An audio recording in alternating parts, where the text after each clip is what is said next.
আসসালামু আলাইকুম নাসির ভাই, কেমন আছেন? আলহামদুলিল্লাহ, আপনি কেমন আছেন? জি ভালো। আজকে আপনার যে খামার কতগুলো মুরগি বাচ্চা আছে এগুলা? এখানে আছে আপনার 1400। 1400 না? জি। কতদিনের বাচ্চা এগুলো? এগুলো 9 দিন বয়স। 9 দিন। জি।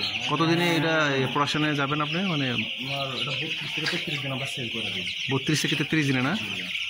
আচ্ছা, তো এগুলা কিভাবে লালন পালন করেন, বা যারা নতুন বেকার আছে বা নিজেরা করতে চাচ্ছে তো কিভাবে লালন পালন করবে এটা সম্বন্ধে আপনি একটু বেকারের ক্ষেত্রে আমার মতে যে আপনার জীবন থেকে প্রশিক্ষণ নিয়ে করাটাই ভালো। আচ্ছা আচ্ছা আচ্ছা। কারণ প্রতি সেক্টরটাও, কারণ যতটা ফুড মেডিসিন হ্যাঁ। ওষুধের কারণে, ডিলারের কারণে দেখা যায় অনেক সব ধরনের লস চলে আসে। আচ্ছা আচ্ছা যার কারণে প্রতিটা লাভ ততটা বেশি না। আচ্ছা যদি আপনার যুব উন্নয়ন থেকে প্রশিক্ষণ নেওয়া যায় হ্যাঁ। তাহলে কিছুটা লাভ করা যায়। আচ্ছা, মানে আপনি আগে প্রশিক্ষণ নেওয়ার জন্য বলতেছেন না? 100%। যদি প্রশিক্ষণ না নিয়ে আসে তাহলে 100% লস হবে। কারণ টাইম মতো ভ্যাকসিনগুলো করতে হবে, খাবার দিতে হবে, ওইগুলো বুঝতে হবে আগে। আচ্ছা আচ্ছা, আগে কিভাবে লালন পালন করে এটা আগে বুঝতে হবে। অবশ্যই 100% শিখতে হবে। মানে শুধু টাকা আছে আইসা ঘর করলাম, সেট করলাম, মুরগির বাচ্চা নিয়ে আসলাম, তাহলে অবশ্যই আপনার লস আসবে। কারণ টাকা হইলে যে করলে লস আসবে, অবশ্যই আসবে।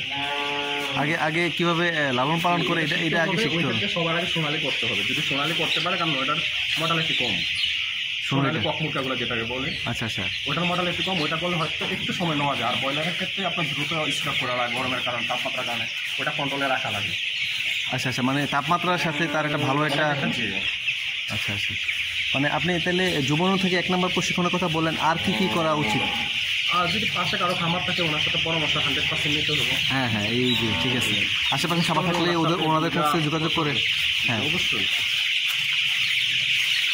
আর এগুলো খাবার দাবার বা এগুলো ব্যবস্থাপনা করার বেলা খাবার দাবার দেন এগুলো? 3 টাইম দিতে হবে। হ্যাঁ, 3 টাইম দিতে হবে। 3 টাইম। কতক্ষণ? সকাল, দুপুর, রাত্রে। সকাল, দুপুর, রাত্রে।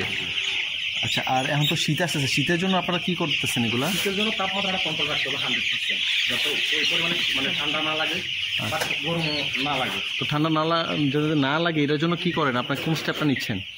যে ঠান্ডা না লাগার জন্য সবসময় তাপমাত্রা দিতেছে লাইট দিচ্ছেন। হ্যাঁ, বুটার দেখতেছেন, ওইগুলো যে তাপমাত্রা যে বাচ্চাটাকে যে অবস্থা, হ্যাঁ। ওইটা এখন আমরা শীতকালে কি করি যে তাপ বুটারগুলো নামাই দিতেছি। আচ্ছা আচ্ছা আচ্ছা, ওগুলো থাকে তাপ যতটুকু প্রয়োজন করতে একটু ঠিক থাকে। ঠিক থাকে। আর ওই যে চতুর্পাশে যে ট্রিপলগুলো এগুলো নামাই দিচ্ছেন? যে অবশ্যই। দিনের বেলা আবার একটু। হ্যাঁ, যখন তাপমাত্রা একটু বাইরে যায় তখন পর্দাগুলো উঠে দিতে। আচ্ছা আচ্ছা, তো আর যদি কোনো মানে এই যে নিচের যে ইয়াটা টুসটা দেখেন, আমরা শীতকালে কি করি যে টুসটা ইউজ করি, আর গরমকালে আমরা বালু ইউজ করি।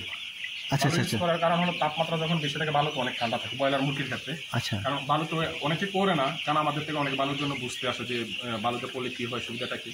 বালু হলে সুবিধাটা এতটুকু, আপনার মুখটা অনেক ঠান্ডাতে থাকে, হ্যাঁ, ভালো থাকে গরমকালে। আর শীতকালে ক্ষেত্রে এরকম টুস দিতে হবে বা কাঠের পোড়া দিতে হবে। শীতকালের জন্য তুষটাই বেস্ট, অথবা যে গাছের যে ইয়াটা জি, ভুসি, কাঠের যে ভুসিটা আর কি। হ্যাঁ, অবশ্যই। আচ্ছা আচ্ছা। আর খাবার 2 বেলা 3 বেলা দিচ্ছেন না? আর পানি, খাবার সাথে সাথে পানি? পানিও অবশ্যই, পানিও 3 বেলা দিতে হবে। কারণ 3 বেলা না দিলে তো আপনার পানির চাহিদা কমানো যাবে না। পানি যখন চাহিদা ওরা যাতে পানি পায়, বরফ না হয় স্টক করা শুরু করবে। ও পানি না পেলে মুরগিগুলো টাইম মতো স্টক করা শুরু করবে। আচ্ছা আচ্ছা আচ্ছা। আর এখানে আমরা বাচ্চারা আপনার 12 দিনে রাখার পর এখানে বড় সেট আছে, ওই সেটে নিয়ে যায়। এখানে প্রথম 12 দিন এখানে থাকে? 12 দিন শুধু এই জায়গায় থাকে, তারপর ওই সেটে বড় সেটে নিয়ে যায়। আচ্ছা আচ্ছা, ওখানে বাকি যে 18 বা 20 দিন যেটা সময়, ওই সময়টা ওখানে। জি, ওইখানে রাখি, ওইখানে রাখার পরে 10 দিন বড় হয়ে যায়, তারপরে সেল দেয়। আচ্ছা আচ্ছা, তাহলে মানে মোটামুটি আপনি প্রথমেই যেই কথাটা বললেন, আগে জানতে হবে, বুঝতে হবে।